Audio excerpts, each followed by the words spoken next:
Good afternoon. Captain Faye here again for another episode of Education and Training. We're going to be focusing on the documentation and receiving onboards senior members that need special promotions. So that's where this focus is going to be. We're going to be covering Cap R 35-5, the CAP officer and NCO appointments and promotions, and the Cap F2, which flows right into that. So let's just get started. We all know you have to be 21 and older in order to hold a officer rank. So otherwise, you're going to be a flight officer, a technical flight officer, or a senior flight officer. The FO, the TFO, and the SFO ranks, right? The lines for ranks. However,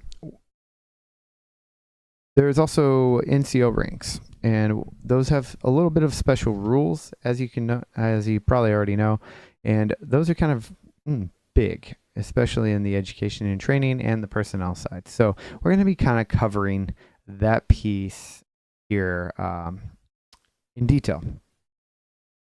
So I'm going to go over promotions and doing the special CAP officer transitions to NCOs, and then I'm going to cover how we promote and do special promotions to earned rank, right? So let's start by talking about the Civil Air Patrol NCO grades.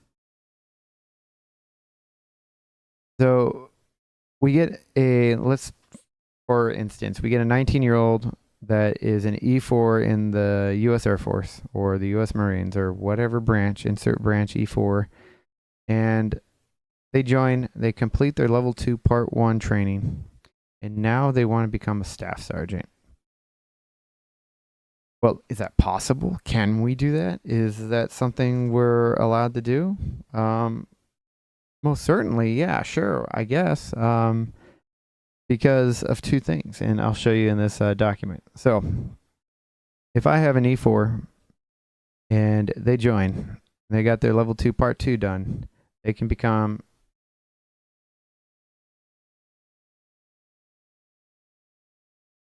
they can become can't highlight it, just only they can become a staff sergeant. And with that said, they have to have level 2 part 1 done, and I'll show you that in this instruction too. But we're going to go over this real quick. CAP officer transition to NCO grades. Existing CAP members who hold an officer grade and previously held an armed forces NCO grade. So that means they would have to be in the Uniformed Armed Services to be an NCO. You cannot become an NCO unless you hold an NCO rank. That's E4, E5, E6, E7, E8, E9. Staff sergeant, tech sergeant, master sergeant, senior master sergeant, and chief master sergeant. Or if you want to look at it from the Navy side, you have petty officer 3rd class, petty officer 2nd class, petty officer 1st class, chief petty officer, senior chief petty officer, and master chief petty officer, right? And then you got all your Marines and Army guys. Not even going to go and talk about all that. But if you're Marines and Army, I'm sorry. You can fill in the blank. You know your E4 and above. All right. So yes, this is something we can do, and that means that you have to do that. You have to be an NCO before. Right.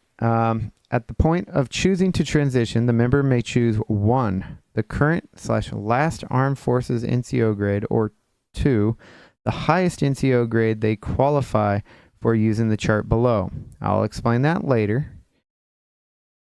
That considers years of CAP service, current CAP officer grade, and current professional development qualifications. Figure 9A below will be used to determine the appropriate NCO grade that may be requested. A CAP F2, which we'll go over as well, with appropriate substantiating documentation, which we'll talk about, will be submitted to reflect the desired NCO grade. Box 9 must indicate the member has requested transition to NCO grade and which of the two approaches the member chose.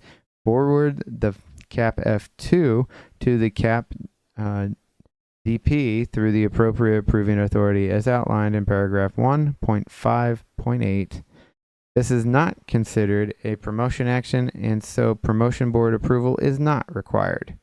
The member is authorized to wear the grade of the cap uniform when the new grade is reflected in, slight typo, in e-services. Figure 9A, cap officer conversion chart. All right, so let's say I got my E4, and they've been in Civil Air Patrol for 10 years, 10 plus years, and have earned level 4 training. That puts them at Master Sergeant. They can become a Master Sergeant now.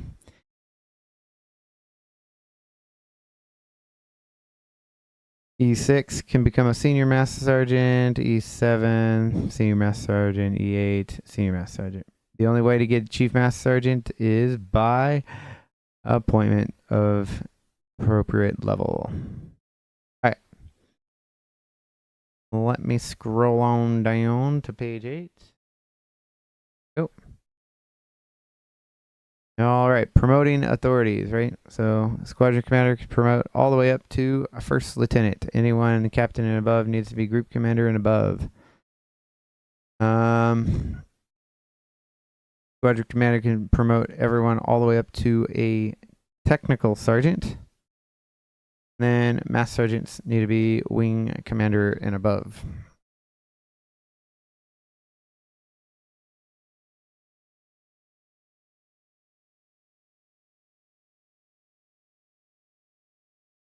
All right, so here's the important piece. Minimum officer eligibility requirements. To qualify for initial appointment to any cap grade, members must meet the following minimum requirements. Be at least 21 years of age for CAP officer grade promotions.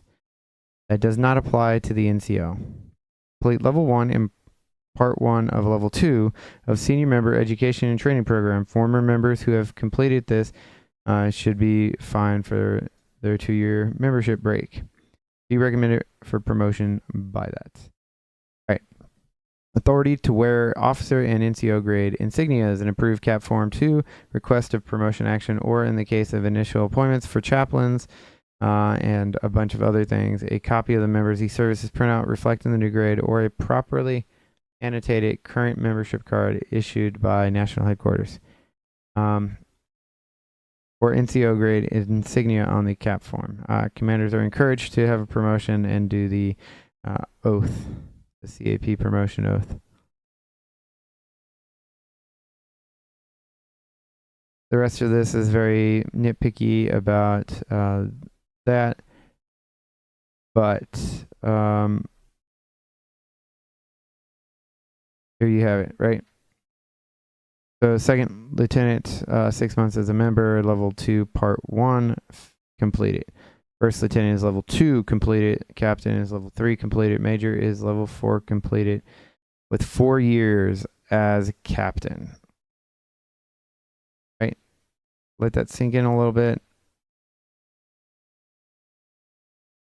Yeah, it's a lot. Then 5 years as a major for lieutenant colonel. Minimum skill levels and time and grade requirements for duty performance promotions. Member applying for duty performance promotions during the period. Yeah, not a big deal. But, all right.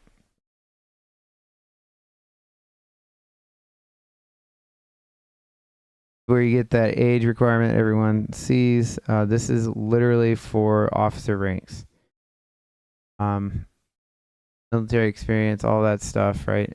But when we get into the cap membership, you're going to see some stuff in here as well. I highly recommend reading over this document. It goes into membership categories and all of that that relates to the officer, or some of the promotions relating to professionalism.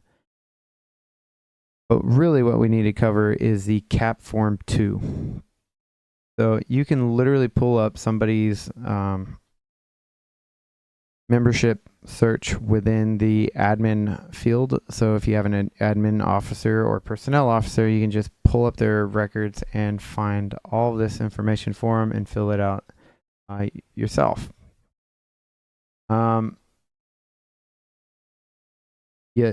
you see the charter number. That's that. and then the wing number, and then you put in the cap, all that stuff. Training data, you'll want level 2 stuff if they have it. If not, then cadet protection, level 1 orientation course, all that you'll want there. If you were promoting somebody of an officer grade because they are a captain in the Army, Marines, or Air Force, or a lieutenant in the Navy, then you're going to want some documentation that shows that, and you'll select that. That's for captain. Duty performance, we don't really need that because e-services does most of that. Special group promotion, we don't really need that, but I got promoted through a special thing. Your officers will need to select that officer of the armed forces.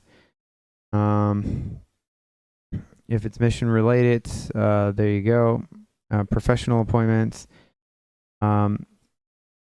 initial appointment, A&E officer, so on, so on. NCO grade, this is where you'd select the NCO if that person wanted to become an NCO. If they had 12 months as a staff sergeant, great. If they meet those fun stuff, you don't have to do the performance piece. It's really just this piece. And then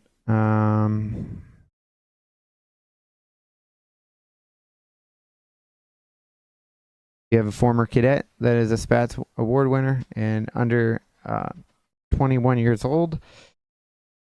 The senior flight officer rank is immediately given to that individual.